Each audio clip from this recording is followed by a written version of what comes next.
Okay, chemistry kids, we're back with another video. Here is the first objective or essential learning that we're going to talk about in the Unit 7 stoichiometry unit. And I have a couple visuals here to help you guys out. I forget where I got these from, but they're actually really good visuals and really good ways to look back on and say, if I get lost, what do I have to do, where I have to be? All right, so this is kind of like a mole wheel, which is what you guys have on your periodic table. It tells you what you start with. Okay, you could start with mass, you could start with something in liters, you could start with something in atoms, molecules, or formula units, or you could even start with something with moles. You could start with any one of this quantity, and then you can use this to figure out how do I need to set up the problem. All right, so find out, first thing I would do is, what am I trying to find? What am I going to? And then try to look and how you need to map it out. All right, so this might help you kind of plan some things out. Here is the example problem that I gave you. So you're starting with, it says what mass, so you're trying to find grams. All right, so if you think that in terms of here, trying to find grams, so it's my unknown, is required to produce 25.8 liters of hydrogen gas ATP. So I'm starting with this. So you can kind of see how you have to work through this. I have to go from here to here, here to here, here to here. All right, so it's going to be liters to grams. So a couple steps in this problem. Now, could you do them all at one time on your calculator? If you're good, yeah. But then if you make a mistake, you don't know where you made the mistake at. So I would write it out until you get really good, and then you can start doing it more in your head and your brain. So first thing you got to always do in a problem is it balanced? All right.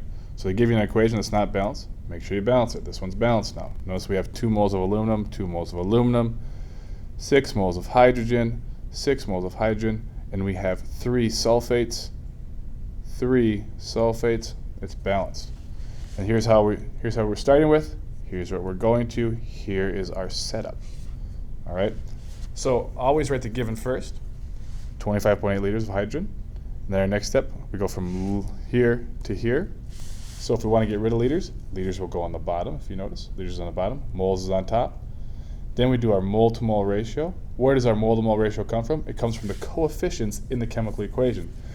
So we started with H2, so we look at H2 here, and then we're going to aluminum here, so it's a 3-to-2 ratio.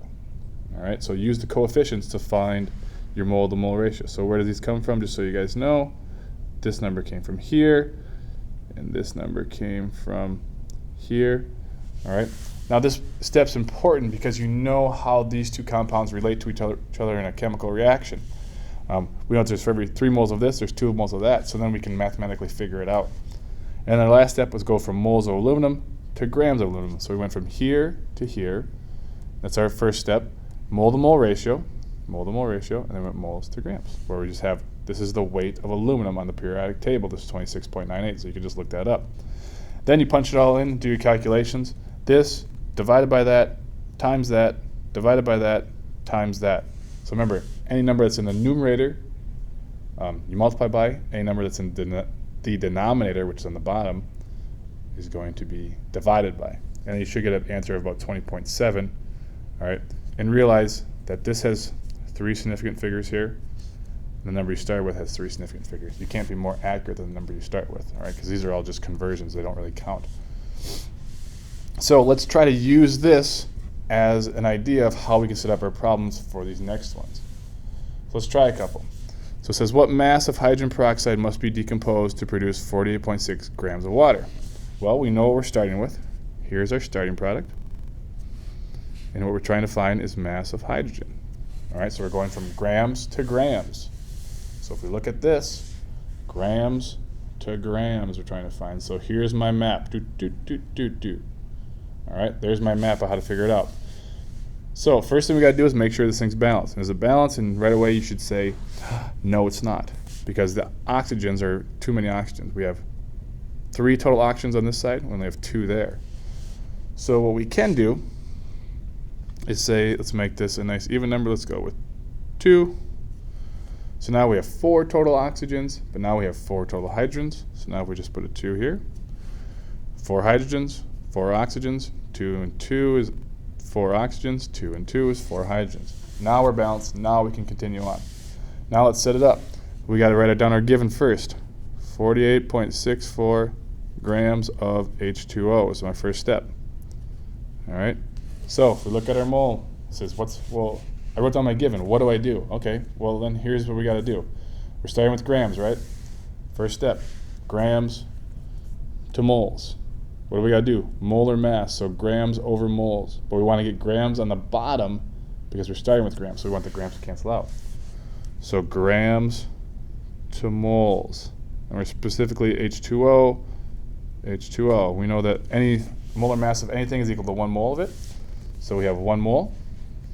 And I believe that water is, let's see, we're in H2O. So we go punch on the calculator, 1.0079.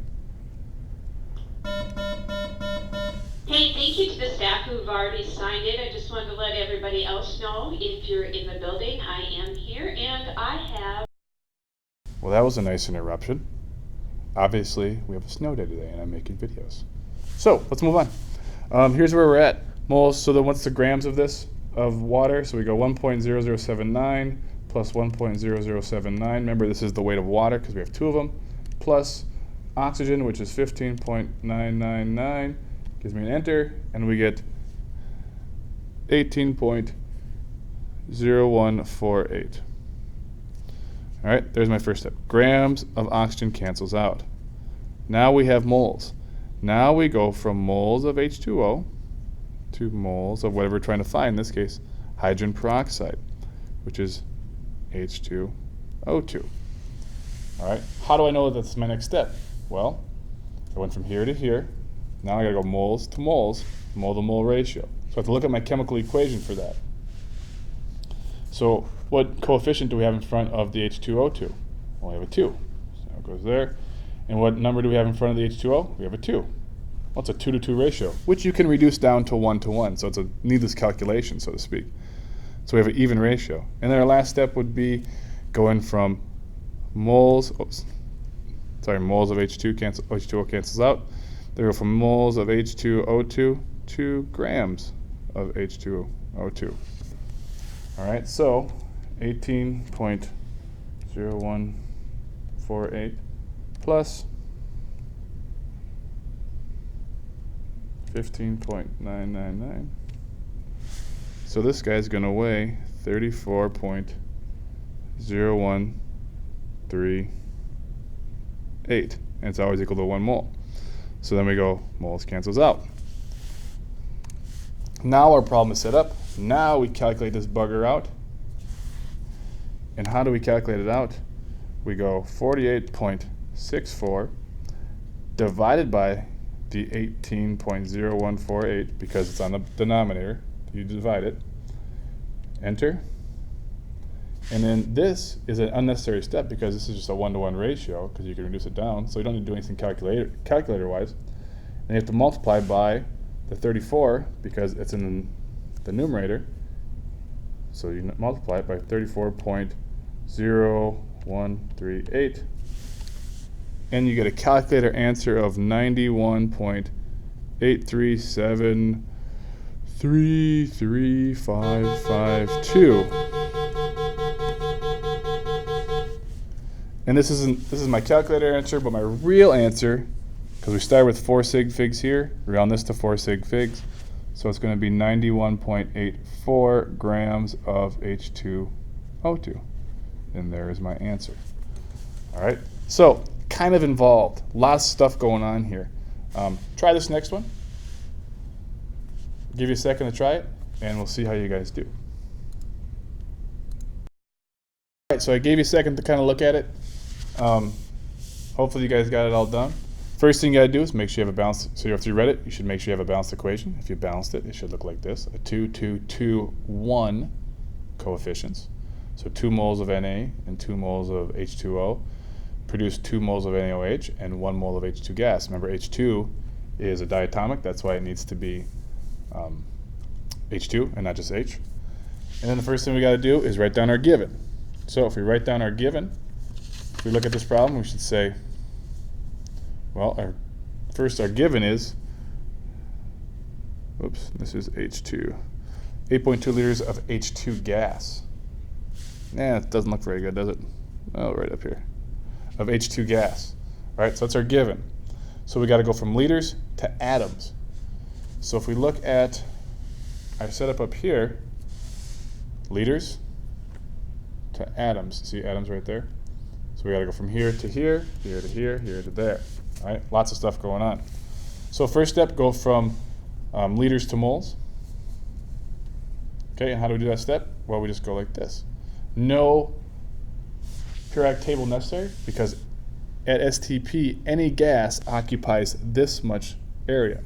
So 22.4 liters in H2 is equal to 1 mole. That's your first step. Second step is my mole to mole ratio, and I'm going from hydrogen to sodium. So hydrogen to sodium, it's a 2-to-1 ratio, and you want hydrogen to be on the bottom because you want it to cancel out. So 2 moles of hydrogen. So we do this, and we say liters will cancel out here. Then we'll say that moles will cancel out here. And then the last step, we want to go from moles to atoms. So you got to use Avogadro's number. So you would divide by moles and multiply by atoms. And then there's my number. Just got to type it out. So we go 8.2 divided by 22.4. Enter. Get a number. And then I'm multiplying by 2. Multiply by 2. Enter. And then I multiply by Avogadro's number, 6.02 to the 23rd. And you should get a number with an exponent. Let's see what we got. I got for our calculator answer 4.04075 times 10 to the 23rd. However, we want how many significant figures? Well, how many do we start with? We start with 2. So you just go 4.0 times 10 to the 23rd atoms of Na. All right, and that would be my calculator answer. That would be my significant figure answer. Here's my calculator answer. All right, so hope these helped you. Please use this map to help you figure out how you got to calculate this thing out. All right, and then it's just basic rules apply. Whatever's in the numerator, you multiply by. Whatever's in the denominator, you divide by. And you got to have a balanced equation. All right, so hopefully that all makes sense. We will talk to you in the next video. Have a good one. Bye.